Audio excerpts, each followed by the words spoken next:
All right, well, hi everybody. Welcome to topic 3 in here, a running series specific to workshop 3, parent communication and engagement. Specifically today, discussing partnering with parents to improve attendance of our students in our school. Just a reminder, I'm Dr. Brandon Juarez, Associate Professor here in the College of Education at Grand Canyon University. It's a pleasure to be with you all today.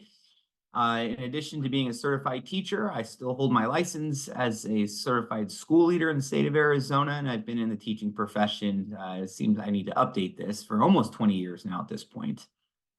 So let's go ahead and get started. We know that partnering with parents is critical for several fronts, but when we turn our attention to student attendance, it's really important that we think through these 4 main objectives that we're going to expose and massage and tease out some of these concepts today.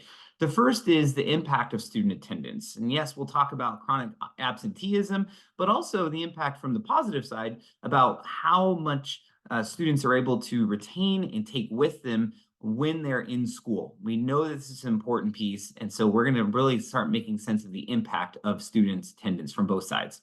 Number 2, to identify the barriers in attendance, looking at it through the lens of a parent, caregiver, or guardian in reference to perhaps some of the hurdles that these folks need to go through or need to get over, I should say, in reference to getting their kids to school. And number 3, using the data to drive decision-making with how we approach this really important topic. And then finally, we reference to the communication piece on how we, as inside stakeholders in the school, can do the most we can to support parents and caregivers and guardians in their endeavor to get their kids to school on a routine basis.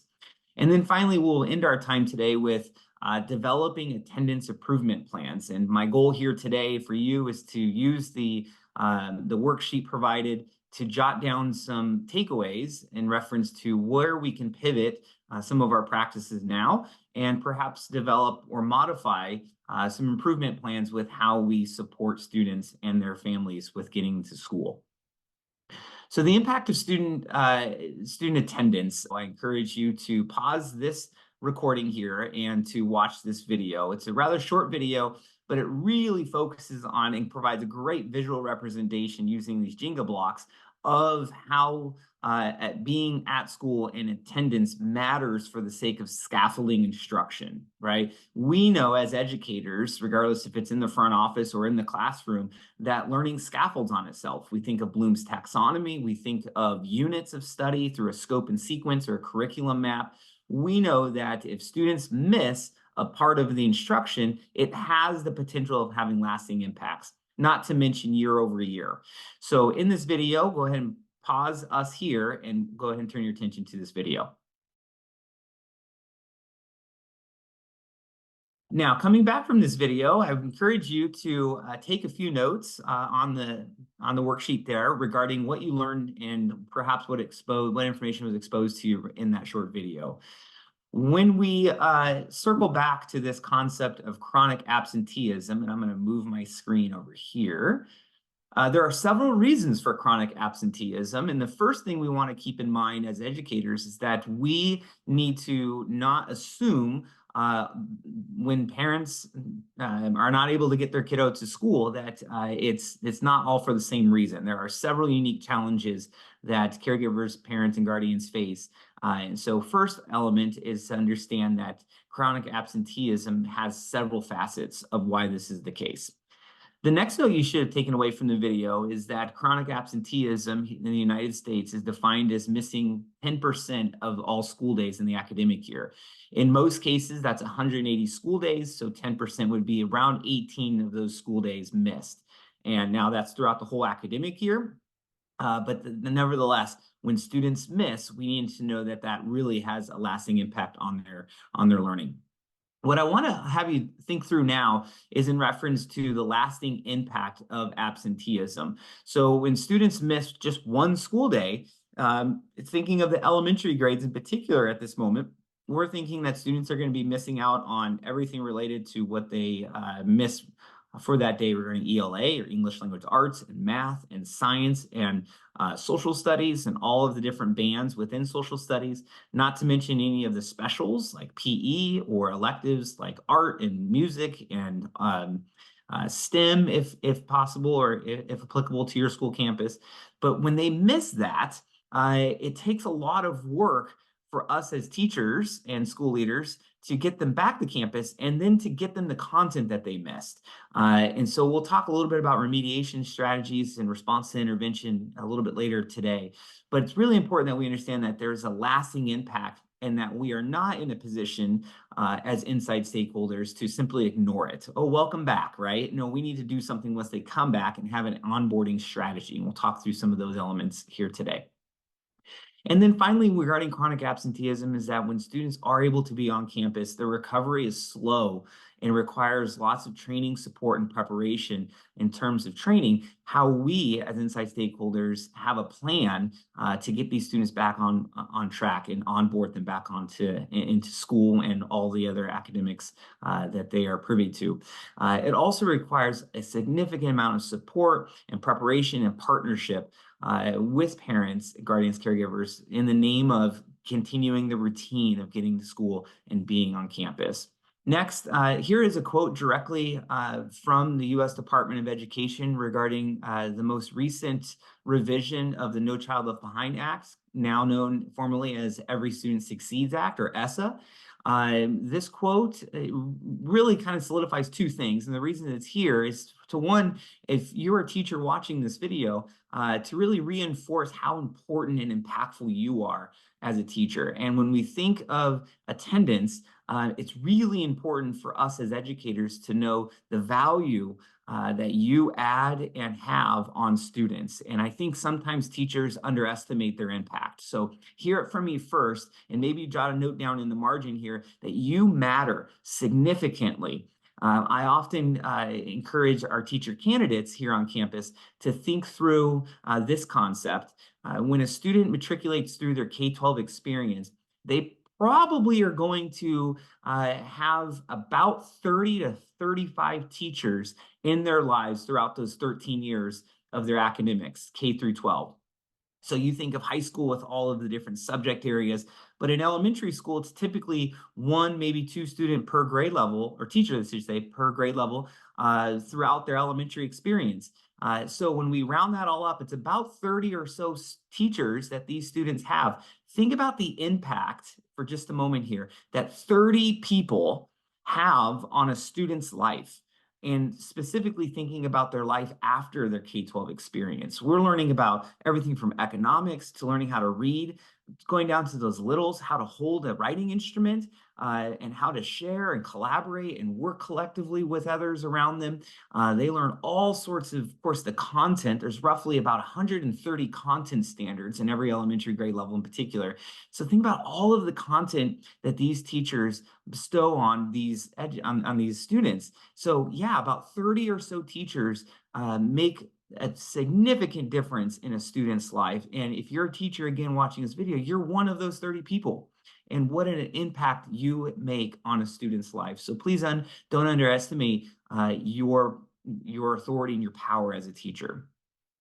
The second part of this quote I want to hit on really focuses on what chronic absenteeism causes for students. So we notice here students who attend school regularly have been shown to achieve at higher levels than students who do not have regular attendance. And that should be well, of course, Dr. Waters, we know this at this point, but it's just important that this data that each school is expected to collect and do something with is something that our U.S. Department of Education is aware of as a central factor and indicator of students' success throughout their K-12 experience. Teachers are the biggest influence and impact maker for a student, but if they're not there, then we see that this is the element that must be addressed first. And then finally, from a positive lens, when we think of the impact of attending school, and again, I hope that these resonate with you, but perhaps a good reminder is that students have more connections to their academics. They're able to make more connections and transfer their learning, which of course is our end goal of what they're learning in class, to life experiences and things outside of class or in between classes, and interdisciplinary transfer of learning. They can make more of those connections. Next, some students, and I'm like this, and I hope you are as well. Some students develop lifelong friendships with peers when they're at school. And if they're not there, then they miss out on that opportunity, or it's not as developed as perhaps it could be. So students get a chance to learn about one another. Think about the secondary or junior high years where they're on similar sports teams, or they hang out after school with one another, carpool, families get to know one another. The connections with peers is incredibly important when students are present, of course. And then finally, the connections with teachers. And again, if you're a teacher watching this video, I want you to think of all of the opportunities when parents or students come back to you after the fact, or after you taught them for an academic year, and they share with you how impactful you were on their lives, or how impactful you were for their child's life. So the connections that these students make with their teachers is paramount. And we have a finite, relatively small amount of time within an academic year to make those connections. And again, if they're not there, we're not making those connections, and they're not making those connections with us. And we know, like I shared a moment ago, learning scaffolds on itself. So when students are there, they not only can make connections and transfer their learning, but they can see assessment as learning, right? That we can see what we have learned, and we can see how far we've grown as students. So learning, as we know as teachers, grows on prior knowledge. And when students are present, then they have that prior knowledge to reinforce and to recognize and observe how much they've learned in the process. And then finally, think of the impact of us as educators at a school site, right? The life skills we teach, the idea that lifelong learning and character development and routines and persistence. I want to pause here to have you jot down the note. It's an important concept to keep in mind here that in many cases, there's a misconception of what education looks like. In fact, the phrase is often, learning is fun. And it's important to really massage out that concept a little bit, that learning, in fact, is not fun. The outcome of learning is what is fun, and that's the part that we want to make sure we keep as an emphasis here. But the process of learning is rigorous, and in many cases, general psychology pieces that when we're up against things that are hard, our natural tendency is to push away from it, right? And so when we recognize that kids, when they're learning a concept that's rigorous and it's hard, it takes persistence. And it also takes courage to be willing to try something new that they may, not be very good at. And, to have that exposed to them, I think is a good reminder for us that learning can be fun with the strategies we deploy for students to collaborate and try new things, and to investigate, and inquiry-based learning and project-based learning. There's several ways that we can motivate students to learn, but the process of learning new content and connecting those synapses and making sense of new concepts with how they apply to prior knowledge, that takes a lot of work. And when you are a junior high or a high schooler in particular, you don't want to look silly in front of your peers. None of us do, right? At all grade levels. So in many cases, some students may self-handicap themselves with not being in school in the name of, this is really hard and I'd rather miss out or purposely not do my best in the name of not looking foolish in front of my peers.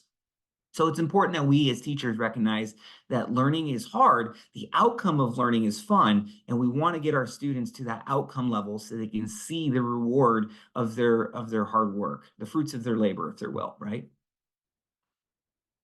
Moving on to our objective 2 here, and I'm going to move this screen back, identifying barriers in attendance, excuse me. So we look at some common barriers, and I hope that we can expose some perhaps uncommon barriers with student attendance.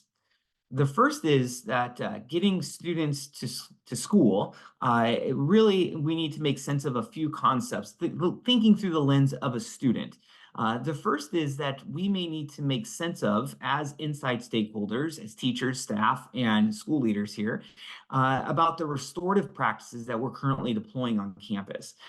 Think about some students may opt to miss school and pretend or exaggerate not feeling well in the name of maybe they're being bullied at school, or they don't have any connections with students and they're isolated. Again, when we put ourselves in the lens of a student, I can think that I'm going to do everything I can to not be bullied, right? When we're thinking through the lens of an 8-year-old or an eighth grader. So recognizing perhaps the need for us as inside stakeholders to reflect on what practices are we offering to our students to mediate some of these challenges that students face when they're learning how to communicate and to work with one another and how to work through conflict. They may not have that skill, and it's incumbent on us to teach them that skill. Next, connections to academics and people. Perhaps one of the barriers that you're facing at your school is students may not have any connections to the academics or to people, peers, or to teachers and others on campus. We know, and the data shows, that when students are involved at school, either through academics or co-curriculars or a mixture of the two and others as well, that they're more likely to attend school when they make connections. And so it's important for us to get our students involved with as much as possible and to promote getting involved as much as possible in the name of knowing that that's one great way for kids to want to come to school when they have something to look forward to. Maybe it's an after-school club, or it's a specific project the teacher's working on that they are really interested in and they want to be a part of it. And then next, please keep in mind the idea of intrinsic value versus extrinsic bribes. I recently had a conversation with a school leader here in Phoenix, Arizona, earlier this semester, and the administrator, we were talking about this concept of attendance, and the administrator mentioned, he lamented at one point and said, "I'm not very happy about it, but we are so desperate for strategies to get our students to be on campus that we are doing, like, when they show up and are at school for a certain amount of consecutive days, they get to go to the front office to get an item out of the treasure box," right? And this is in an elementary setting. And he lamented that. He's like, "I recognize this is not best practice, but we're desperate. We don't know what else to do." And it's really important, as you see through the next components here on this video, is that we want to turn our attention to the intrinsic value of how important school is, and to really understand the struggle that students face, and really finding ways to motivate and hook our students into that learning process and demonstrate that persistence. In the name of school can be fun when you write it out and when you work through those concepts here, rather than relying on extrinsic bribes, because we know that those don't last, and students don't see the big picture when we only focus on that concept. Next, when we think through barriers, we need to think through some of the scheduling that we have on our school campus, as well as the transportation needs. So if this is if you're in a school setting where there may not be transportation or nearby public transportation, if you're at a secondary level, then we may need to keep in mind that that may be a barrier for students to attend school regularly, is just getting to and from school. But also, I can't help but think through now about schools that are going through, maybe half-day PDs once a week, or a full day of PD once a week, where students are off on an all-day Wednesday or a half day on Wednesdays, or whatever day it is of the week. When students are given an opportunity for a half day, what have you, it's important for us to know that in many cases is another hurdle or challenge that parents, caregivers, and stakeholders face with picking their child up and taking time off work and working through that schedule. So regardless of what specific schedule you have on your campus, it's just important for us to recognize that that may be a hurdle or a challenge for others, outside stakeholders, to drop off and to pick up their child. And in some cases, if they know it's a half day and the child says, "Oh, we're not doing anything in school today," think through the lens of a parent or caregiver who may say, "Well, if you're only going to school for 3 hours anyway and you're not learning anything, or they're just showing a movie, then we'll just keep you out of school that day." So it's important to, partner, as you learn in topic 2, to partner with parents so they're aware of what's going on in your class and on your campus, so they know through an adult lens that no, they're not just watching a movie all day, that they are actually getting content. And it's really important that the child is there to learn that content and to not have these gaps that form when they're not in school. So keeping that in mind. In terms of after school and before programs, sure, that can be like a win time or a time when students are working independently is what WIN stands for. Or perhaps it could be a robotics club or a STEM club or technology club, or it could be an after school sports program, or there's lots of opportunities there. And I'm willing to suspect in some cases, parents, guardians, and caregivers are even willing to pay a little extra for those opportunities in the name of not taking time off work when they have to pick up their child on a half day, or perhaps their child doesn't have school on one day out of the week. So thinking through some of the options there in the name of their child will show up if they know that they're going to get something out of it. And then finally, thinking through some of those extracurriculars that we just made sense of a moment ago. In terms of communication and rapport building, it's really important that we not only, as we learned in topic 2, develop relationships with our parents, caregivers, and guardians in terms of the rapport we want to establish, but also the need to communicate about what's going on in class, and they need to be able to have a way to communicate with us. It's also important that students feel a sense of belonging on campus, like they understand how important they are to the school environment. And with respect to building communication, I have found that school leaders who create this system, I'm going to share with you in just a moment, when they create a system to be, quote, a squeaky wheel, if you will, to those parents or caregivers, that these folks are more likely to send their child to school. So let me share with you what I'm referencing here. If at any time a parent caregiver calls the school to report an absence, I highly encourage this front office staff workers who are being the recipients of this call and pick up the phone are getting an opportunity to be trained and to be given the expectation that they ask the parent caregiver why the student is absent for the day, and to have a running forum on what excuse is being provided about why the child is being absent. Now, in some cases, you may experience some pushback here because the parent caregiver may not think that it's any of your business as a school, and that very well could be the case, right? So be sensitive to the ask in nature. However, by simply asking the question, the message you're sending to that parent, caregiver, or guardian is that school is important, and we want to make sure that they are missing for reasons that are incredibly important, because we know school is important. So if they're not going to be there, then we better have a good reason for it, is the message you're sending. And you can send that message without even saying those words, just by simply asking the reason or cause for being absent. So I encourage you as inside stakeholders, if you're a school leader or a staff member watching this video, or even a teacher, ask the question, why is your child missing today? And find perhaps ways in which that you can communicate the need to being on campus, or perhaps create a schedule or a plan where they don't have to miss the whole day. Maybe they only miss part of the day if they need to get to that orthodontist appointment or what have you. So think through some of those communication components about the need to follow up. Why are we missing school? And so there's a reason for it. It's not simply just making a phone call and then leaving a message and then that's the end of it. We want to follow up as inside stakeholders. Next, I want to pause here just a little bit in regards to the teacher training and development.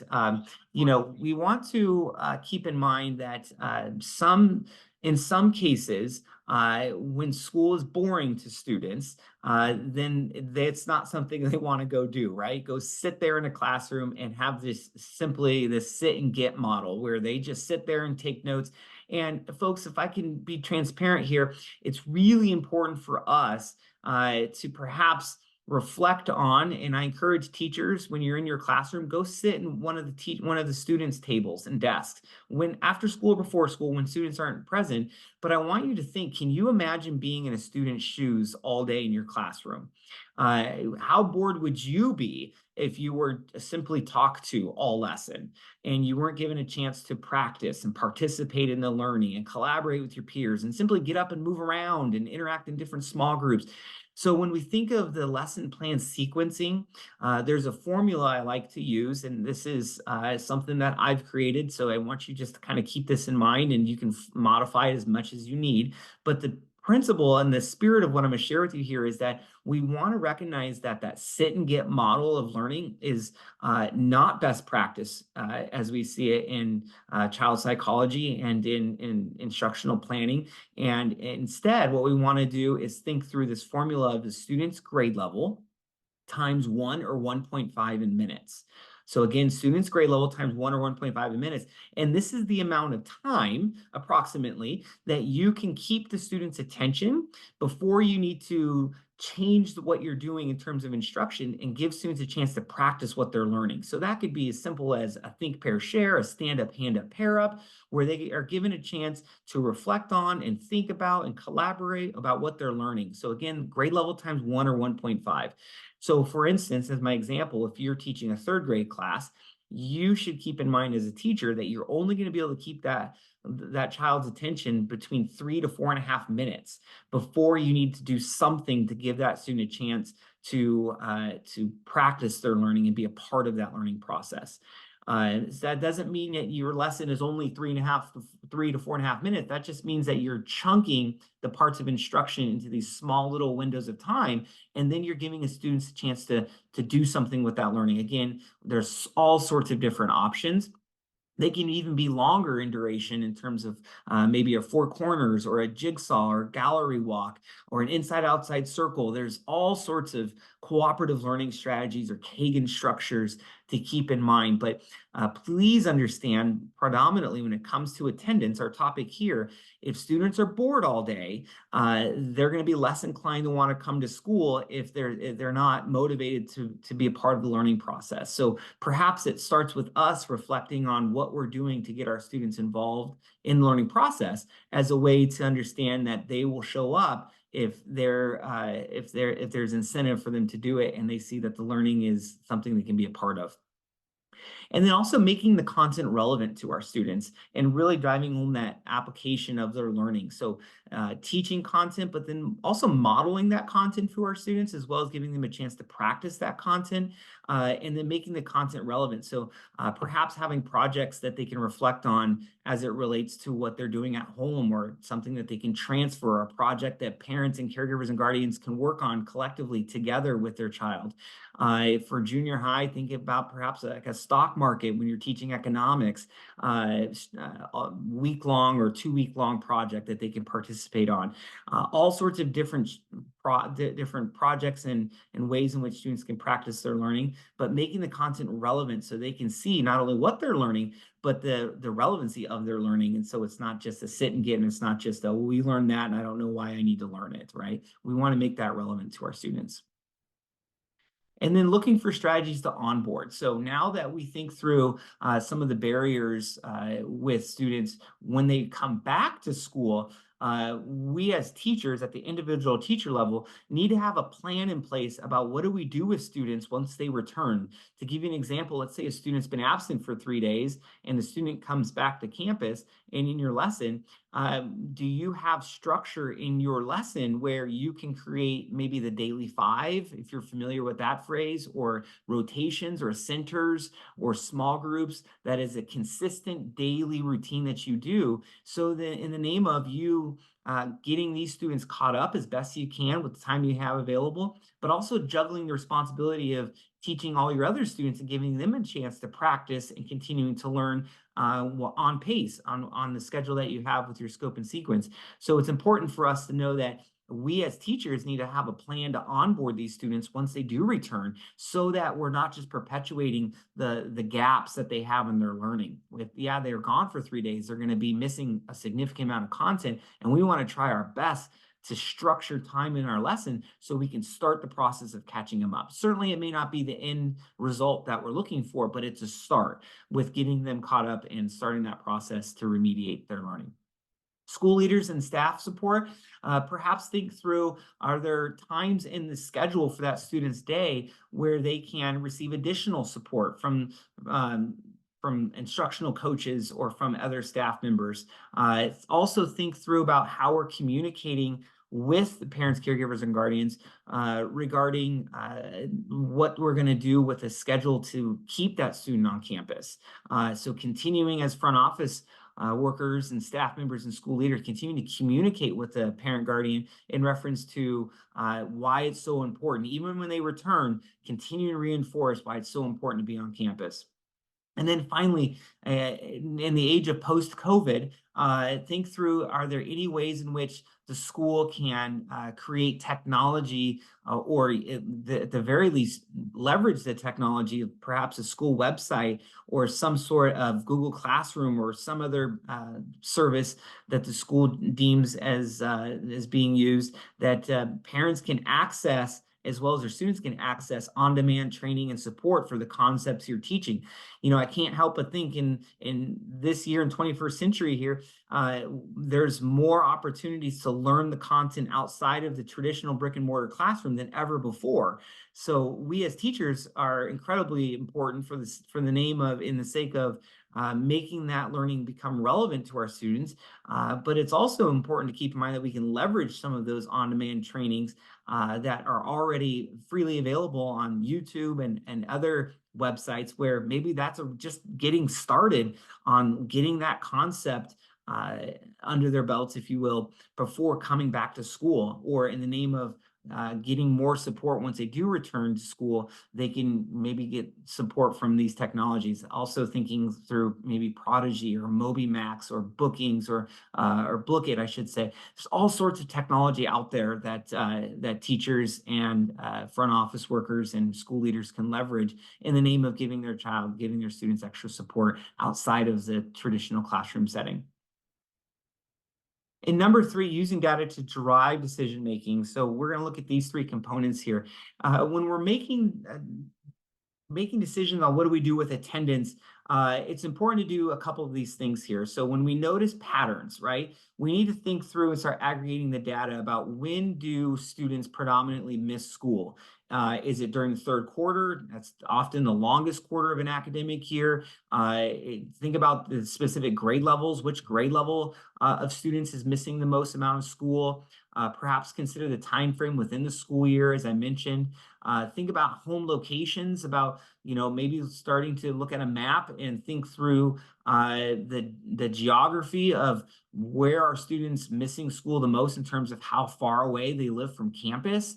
That may be the start of a proactive conversation at the beginning of the school year, that you put your school on a map and you draw a circle around it based off the radius, and you talk with some of those, with parents who live outside of that radius and say the data shows that, if parents, caregivers, and guardians live outside of this mile radius of our school, that it's more, it's found to be more of a conflict with getting their child to school regularly, and that perhaps could start the conversation and making everybody aware of it ahead of time about the need to get to campus, strictly based off the distance they're traveling to and from campus. Again, I can't help but think about those half days and what have you. It's much easier just to miss the whole day rather than show up for only a couple hours, especially if they drive over 30 minutes per direction in some cases. And then finally, the duration of school, how long the school day is, as I mentioned a moment ago.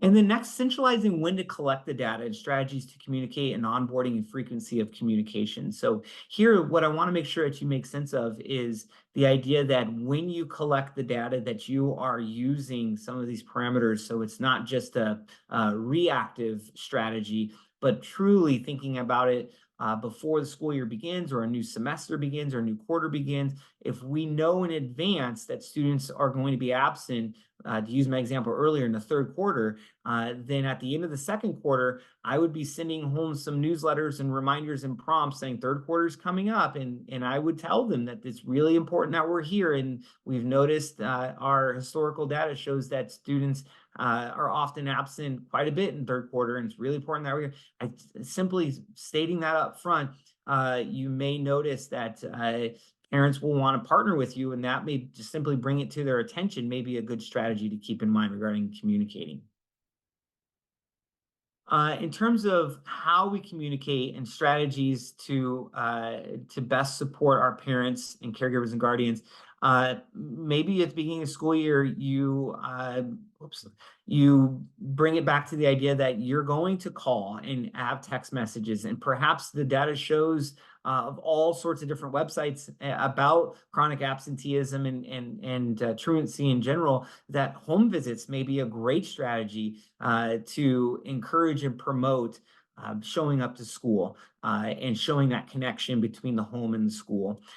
So think through perhaps how you can leverage text messages through the Remind app, as we learned in the last topic video, or simply by being proactive with your phone calls and asking, why is your child absent? And, it's really important that your child is here during the school day, and having some of those statements readily available is perhaps a good strategy to keep in mind.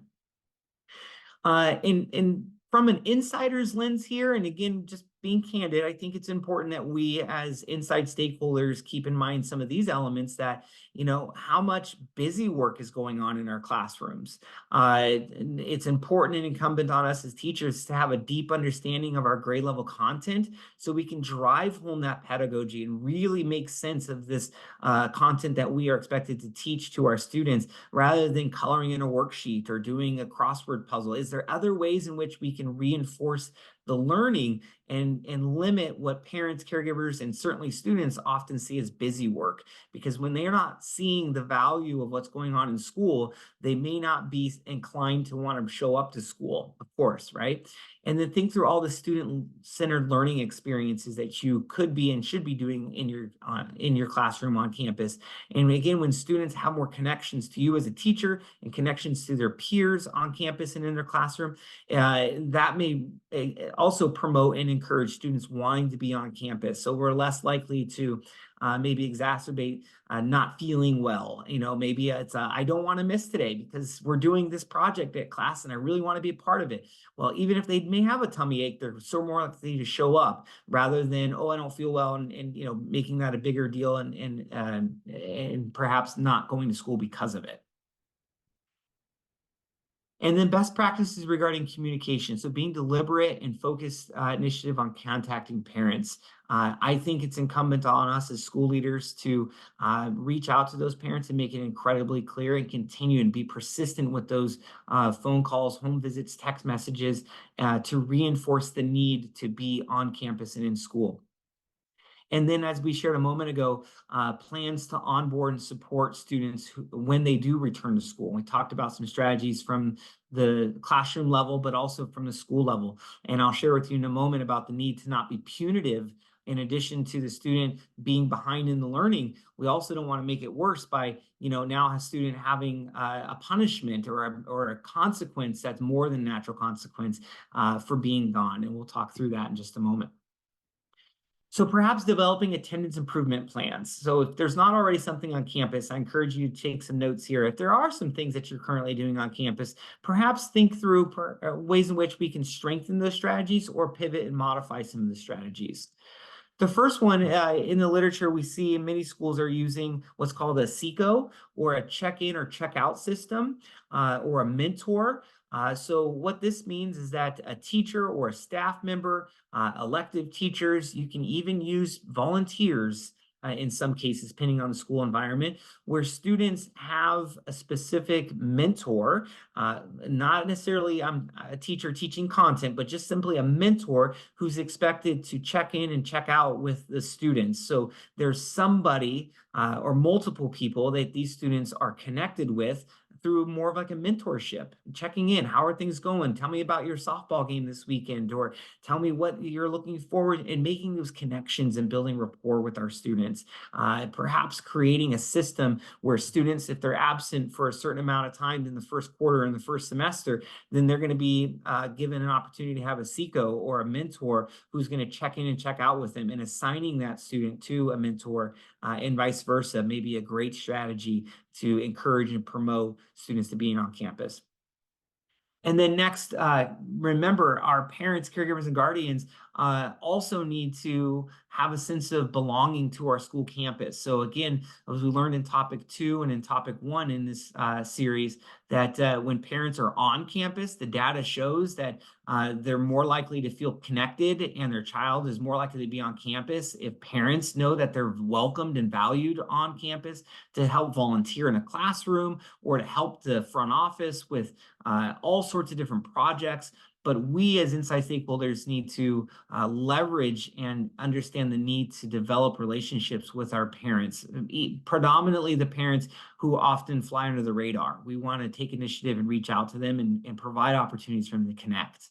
And we find that when they do that, the students are more likely to be on campus and value, as well as their parents, the impact that the school has. And I shared with you earlier this idea of restorative practices. So as we wrap things up here in just a moment, I encourage you as a school leader and as a school as a whole to think through what are we doing. Perhaps students are missing school because of conflicts they're facing with peers on campus, or perhaps cyberbullying for those junior high and high school students. What kind of communication or issues are they dealing with outside of school that we need to be made aware of, because we know home life comes into the school life, right? And there's some overlap there. So we need to think through, do we have the protocols and practices in place to support our students who are going through conflict and to restore those students in the name of getting them back into a good standing with each other, but also keeping them on campus and knowing that school is a safe place to learn, a safe place to be, and to recognize that school is there to help them in that endeavor. And finally, when students do return to school, perhaps consider avoiding additional punishment or being punitive in our consequences if a student is absent. It's important to know that when a student is absent, when they return, then the lack of content knowledge that they know regarding the days that they missed is already going to be in their minds a punishment, right? Because as you're talking as a teacher and teaching new content, they don't have that prior knowledge. And when they look around, they see other peers jotting notes down or making connections or finishing up that project they're working on, and they haven't even started it because they don't know what they're doing. That they're going to look silly, right? And that's important to recognize that, that simply is going to be enough punishment for them, because they're going to often push away from that, or it's not a good feeling any of us like. So it's important to note that natural consequences and the need to fit in for students is often punishment enough. When they're there and they haven't been there for a while, or if they're missing quite a bit, then they're less likely to have those connections with their classmates as well as with the teacher, and certainly a lack of connection to the content knowledge of what they should be learning. So please keep that in mind about being sensitive to how you handle students when they return on campus regarding additional consequences for missing. And I can't help but think for those young elementaries, unless third graders are not driving yet. So, is it most impactful to punish a student at that grade level? And to use that example as my support here for you to know that it's probably not doing any favors to anybody to punish the student on top of what's already going on in terms of what they're missing in content and those connections. So folks, when we think through the onboarding process and when we wrap things up here, please keep in mind that there are need for us to have approaches to support our students in terms of how we sequence our instruction and the connections that we make with our students, as well as the need to continue to be proactive with checking in and supporting our students when they return to campus. And keep in mind, finally, the need to use the data to drive home what we do in terms of communicating, but also best practice to best support our students when they return, and hopefully to keep them from missing in the first place. So I thank you for your time as we wrap up this series, these 3 topics, with all of the need of engagement and parent communication and rapport building, and then finally with the need for attendance. And I hope that some strategies really came to life for you during our time today. So I appreciate your feedback and look forward to other additional opportunities to see you in future videos. Take care.